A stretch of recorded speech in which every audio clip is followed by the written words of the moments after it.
जाई देखी बाबू सुतल बाके ना, हर समय खाए के चाहिए। जीजा, अन्नू, का मम्मी, का भइल बेटा? डीएनए टेस्ट का रिपोर्ट आ गई बा।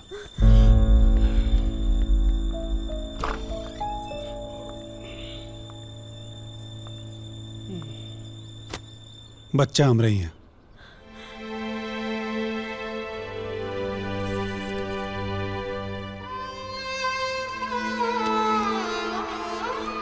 तब मिल गई हमार कैरेक्टर सर्टिफिकेट। हो गई एगो कागज के टुकड़ा पे भरोसा। हाँ तो एगो कागज के टुकड़ा हमरा पास भी बा, ले साइन करिए पर।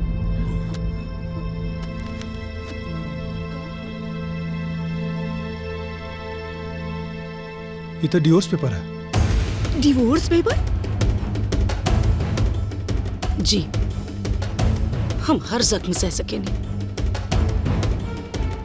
लेकिन हम अपना स्वाभिमान के जख्मी ना होके दे।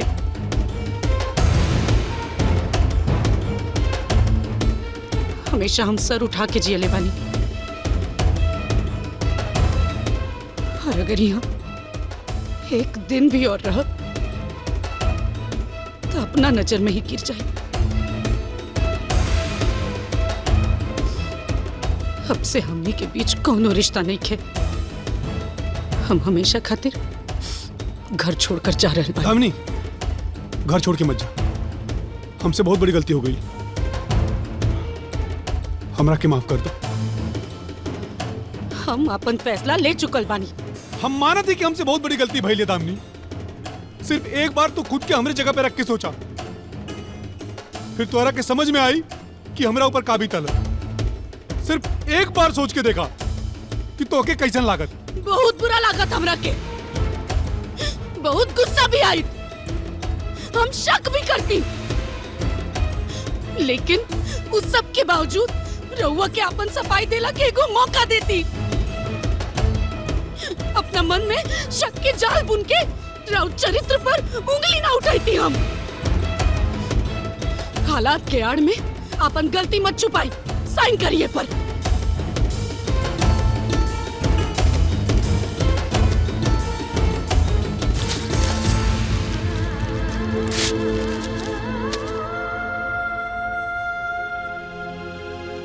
एगो कागज फाड़ देला से हमार फैसला ना बदली।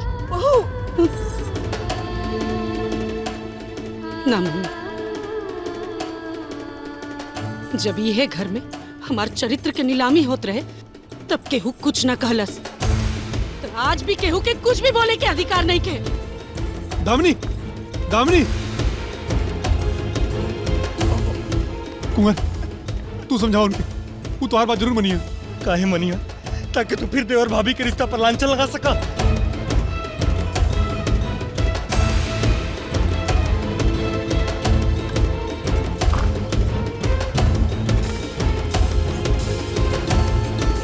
बहू, अरे अरे रोका ना केहू।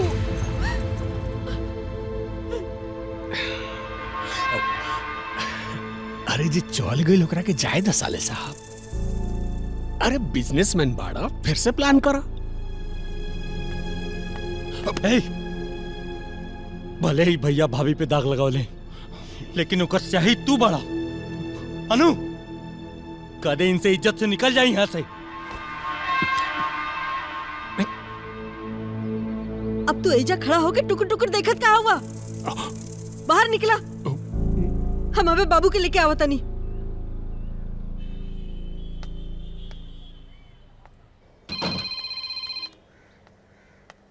हाँ बेटा। हाँ पापा, नमस्ते। खुश रहें, खुश रहें। डीएनए रिपोर्ट आ गई। काहे दामली ना बतू निकाह ना था? हाँ पापा, डीएनए रिपोर्ट आ गई बा, बच्चा हम रही बा। पापा, हाँ। तनी दामनी से बात करवाई। दामनी? वो तो यहाँ नहीं खे। वहाँ नहीं खे ना? अच्छा ठीक है। का बात बा बेटा, का बात बा? दामनी अगर वहां ना बानी तब फिर कहाँ बानी?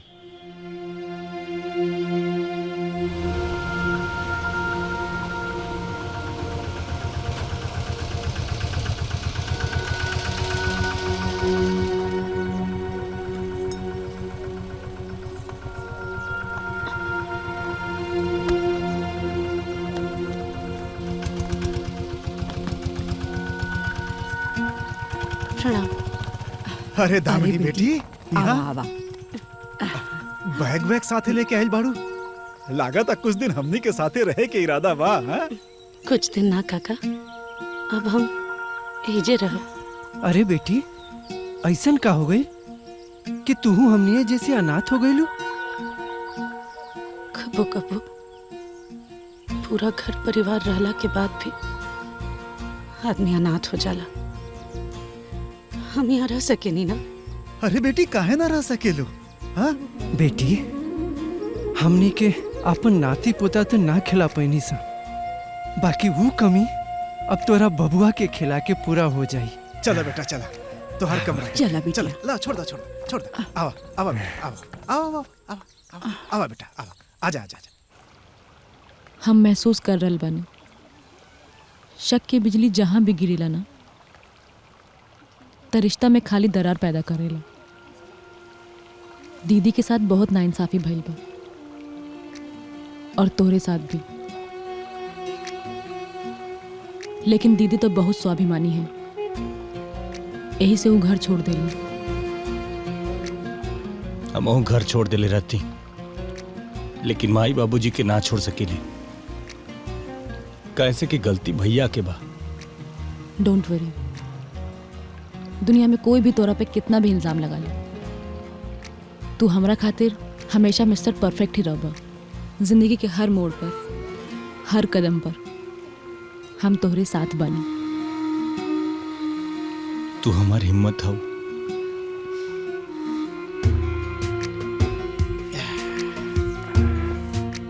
देखा ताड़ा भाई, हाँ। जब से दामिनी आयल बिया चाय बहुत तब से आश्रम के माहौले बदल गए बा। देखा तनी बेटी सब काम आके संभाल ले। हाँ सही कहा। आश्रम तो पहले से खूब सही है। का बेटा ए लखिया, अरे देख दामिनी बिटिया के का भइल? बिटिया अरे जल्दी आओ। बेटा का भई? चल आराम से, धीरे धीरे चल चल।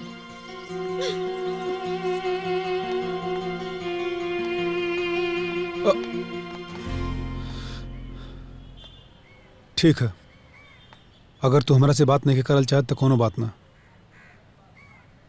वैसे तोहार गुस्सा भी जायज बा, लेकिन कुंवर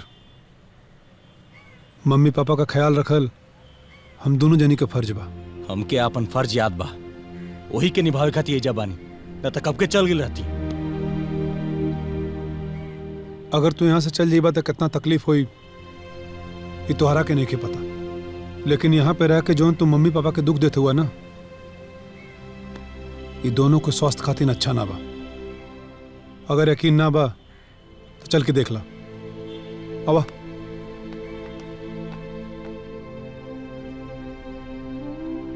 देखी ना जी, वो बच्चा कितना क्यूट बा। हमार पोता ना एकरो ले ज्यादा सुंदर होई और एकरो ले स्मार्ट हुई। हमरा तो पोती चाहिए, और वो हो ई बिटिया से भी ज्यादा सुंदर।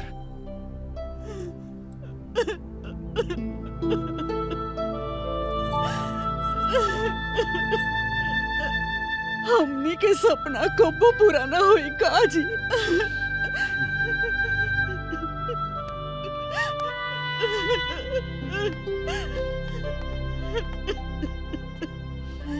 तू खुद देख ला, बच्चा खातिर मम्मी पापा कितना परेशान हुआ। हमारा से तो ये हालत नहीं के देखल जात। यही नाते बता दा कि दामिनी कहाँ। हमरा नहीं खे पता। कुंवर हम मानते कि हमसे बड़ा गलती भइल है, लेकिन ये गलती का इतना बड़ा सजा मत दा हमरा के। भाई बता दा कि दामिनी कहाँ है प्लीज। बेटा बता दा बहू कहाँ बाड़ी? बाबूजी हमरा नहीं खे पता।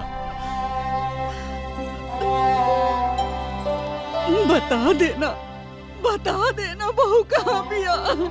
देख अभी लेते छिपवले वो खपा गइल, लेकिन अब अपना पोता ला मन बहुत पावला होता, और अभी लेता हमार पोता पैदा भी हो गइल हो कि ओकरा देखेला हमार आँख तरसता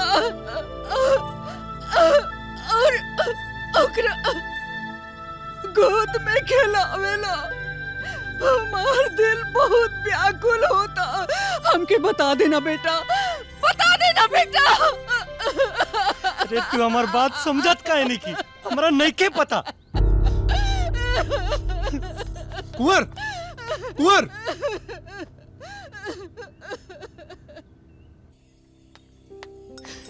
ये लोग के लागत है कि हमरा पता बा कि भाभी कहाँ बाड़ी।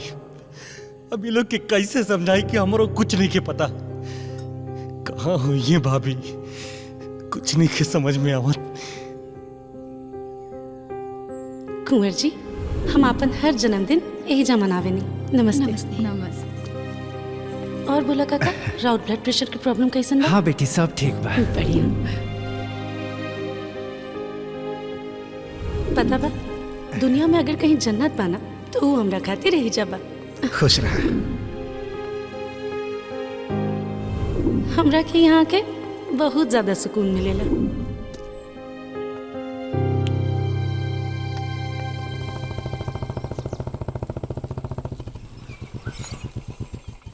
राम जी काका, कैसन बानी?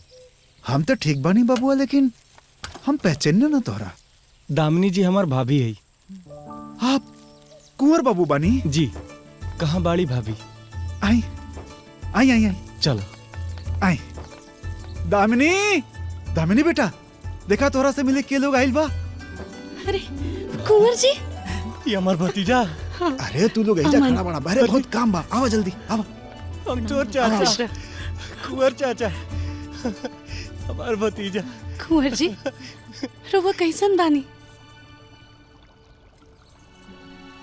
हम रुआ से बात नहीं करत भाभी। रुआ हमरा के पराया कर देनी।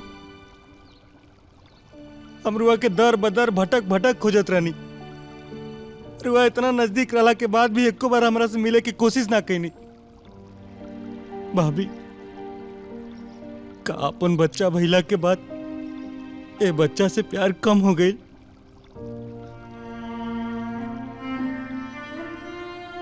प्यार कम ना भइल कुंवर जी, बस समय और समाज वो प्यार पर प्रश्न चिन्ह लगा दिलस।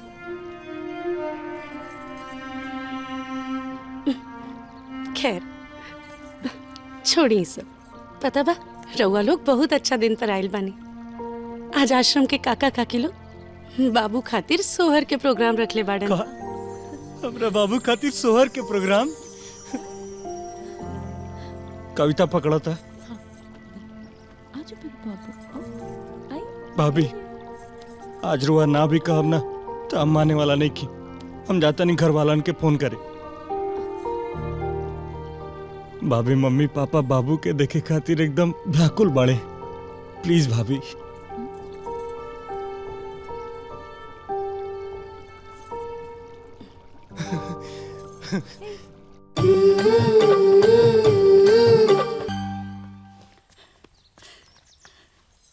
ए बहू, ई बच्चा ना हमनी के जिए के सहारा बा। आ तू हमनी के जिंदगी बाड़ू। चला ना घर, चला चला ना बहू। अभी है हमार घर है और यहाँ के लोग हमार परिवार। देखी ना जी। बेटी, हम तोरा से हाथ जोड़ता नहीं, राजन के माफ करता। माफ करे वाला हम के हैं? बाकी रउआ लोग से हमारे एक के बिनती बा, हमरा के बस अपना हाल पर छोड़ दी। दामिनी, बच्चा के तू हमरा से अलग ना कर सकेलू। शायद तू भुलात हो कि बच्चा हमेशा अपने बाप के नाम से पहचानल जाला। लेकिन हमार बेटा अपना माई के नाम से जानल जाए। तो इतिहास ना बदल सकेलू दामिनी, तो के खुद के बदले के हुई। जितना अधिकार बच्चा पे तोहार है, उतना अधिकार हम रहू है। अधिकार? कौना अधिकार के बात करता नहीं रहुआ? हमरा बच्चा पर अधिकार जतावे के हक रहुआ वही दिन खो देनी जब डॉक्टर रहुआ के कहलस कि डीएनए टेस्ट करवला से कोख में पल रहल बच्चा के जान भी जा सकेला। लेकिन रहुआ फिर भी अपना संतुष्टि खातिर जबरदस्ती डीएनए टेस्ट करवनी। अरे एगो बाप अपना बच्चा खातिर अपना जान के बाजी लगा देवेला, लेकिन रहुआ अपन शक दूर करे खातिर हमरे बच्चा के जान के परवाह भी ना कईनी। लेकिन बच्चा तो सही सलामत है ना? अगर कोनो अनहोनी हो भी गई रहित ना, तब भी रहुआ के कोनो पछतावा न रहित। लेकिन हम अपना आप के कबो माफ न कर पाई थी। जीते जी मर जाती। आप जैसा लोग खातिर ना बच्चा खाली एगो मर्दानगी की निशानी होला, लेकिन एगो माँ खातिर होकर बच्चा होकर पूरा दुनिया होले।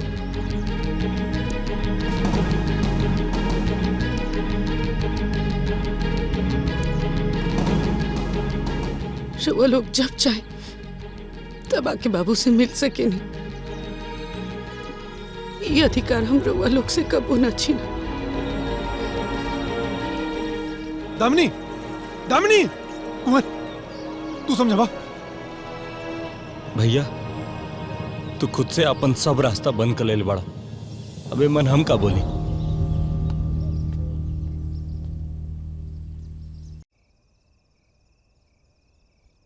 देखी साले साहब, एगो बात कहें बुरा मत माने। जतरा कुकुर के घी हजम ना होखेला नु, वही तरह दामनी के राउर सराफत हजम नहीं के होत। ईगो आ गइल बा ओकरा अंदर। ओकरा ईगो के ऐसी के तैसी। एक दिन हमरे पैर पे गिर के वो माफी मांगी। बस एक बार बच्चा हमरे हाथ लग जाए। देखी साले साहब, कंफ्यूज आई मत। रवा खातिर मोस्ट वांटेड का बा, बेबी या बच्चा? बच्चा। बस तो समझ ली हो गई काम। बस 8-10 लाख खर्चा कर दी, फिर बच्चा राउर। Cheers.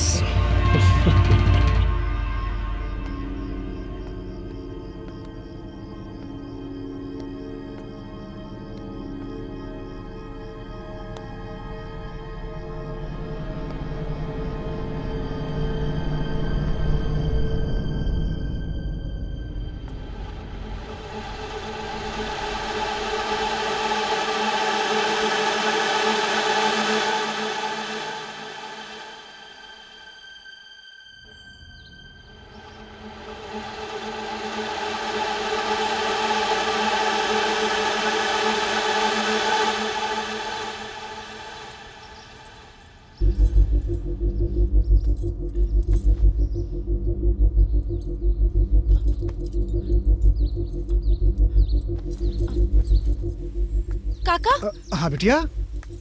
काका? हाँ, अमन का बाबू बेटा कहने बा? बेटा? का भइल अरे अमन तोहरे ही पास होगी। बाबू कमरा में नहीं के और वहाँ पीछे के खिड़की भी खुलल बा। हाँ हाँ हाँ अमन बाबू, खिड़की खुलल बा। जरूर केहू उठा के ले गइल बा हमनी के बबुआ के।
अरे बहू तू आ गेलू, हमरा पता रहल तू जरूर अबू।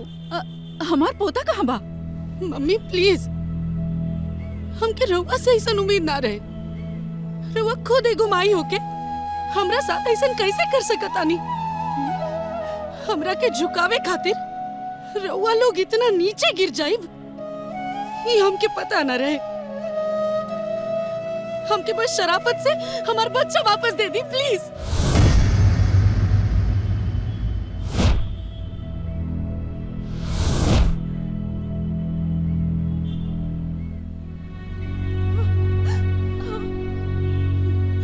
बहू ई कैसन इल्जाम लगावा ताड़ू?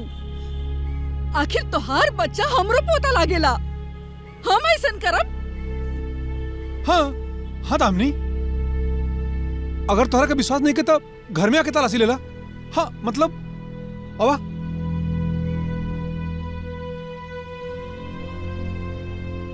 जीवन में दोबारा ये घर के चौखट हम लांगे के नहीं खिंचाहत,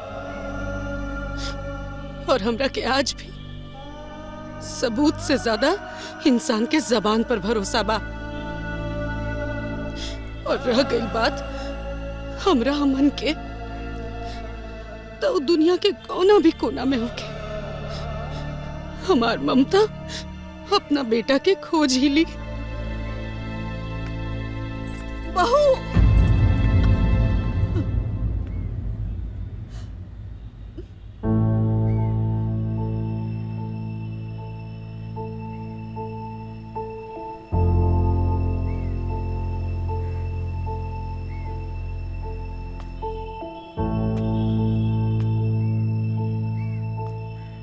लागत है भैया तू दूसरा गलती भी कर देला, अपना बच्चा के खुद से किडनैप करवा के।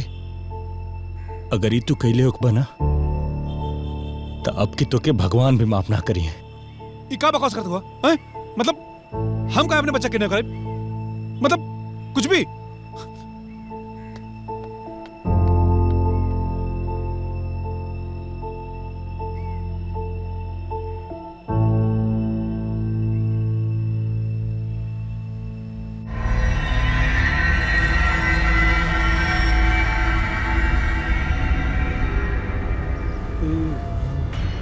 कई कई बा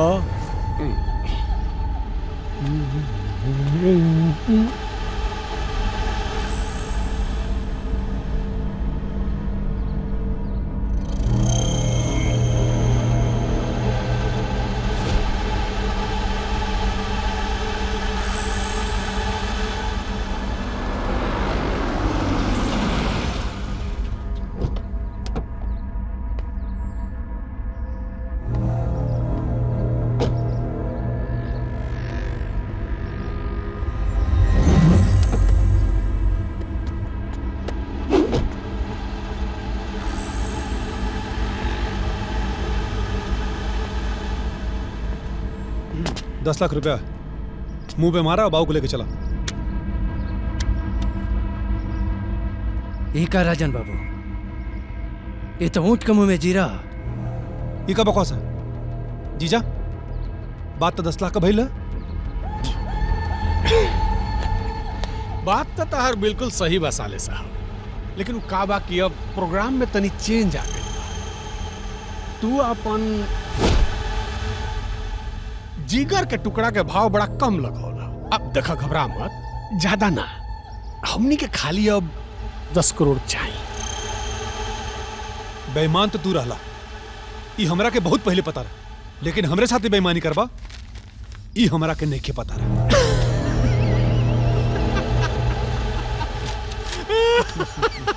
चुटकुला सुनाओ तारा का? अरे जॉन बाप अपन जिगर के टुकड़ा के खुदे किडनैप करवावता, ओकरा मुंह से ईमानदारी आई बेईमानी के बोल शोभा नहीं खेते। हे चुप!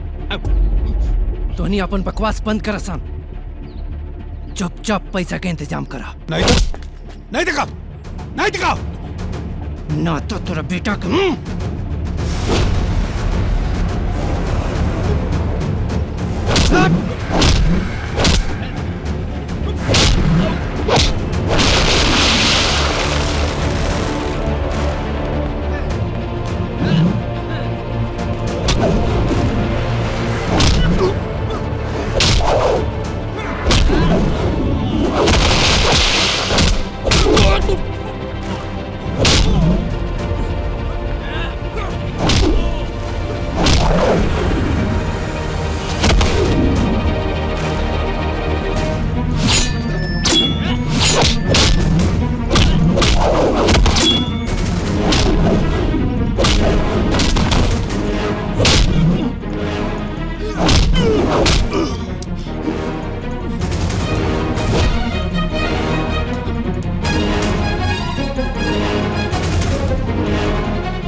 देखत का बड़े रस्सी काटे।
भाभी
हमरे के माफ कर दो। एमे हमर कोनो गलती नहीं के। हम तो खाली बस पैसा खाते। शुक्र मनाओ कि हमार भतीजा सही सलामत बा। अगर रोके को खरोच भी आयल रही तो जान से मार देती।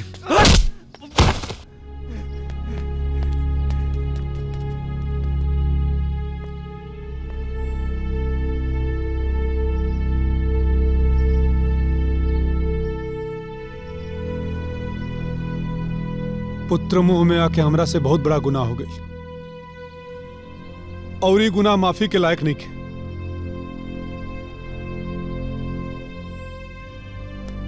लेकिन हो सका तो हमरा के माफ कर दिया। डीएनए टेस्ट के समय रउआ हालात के दुहाई देनी और ए टाइम रउआ पुत्र मुंह के दुहाई देता नहीं।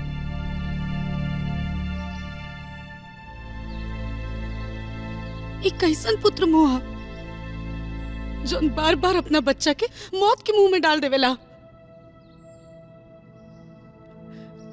अगर कुंवर जी आज टाइम पे ना आते तो राहुल बच्चा और रउआ खुद जिंदा ना रहती। जी भाभी प्लीज कुंवर जी रउआ कुछ मत कही, काहे कि रउआ के हम मना ना कर पाए। ये परिस्थिति में जितना निर्दोष हम बानी उतना ही निर्दोष आप भी बानी।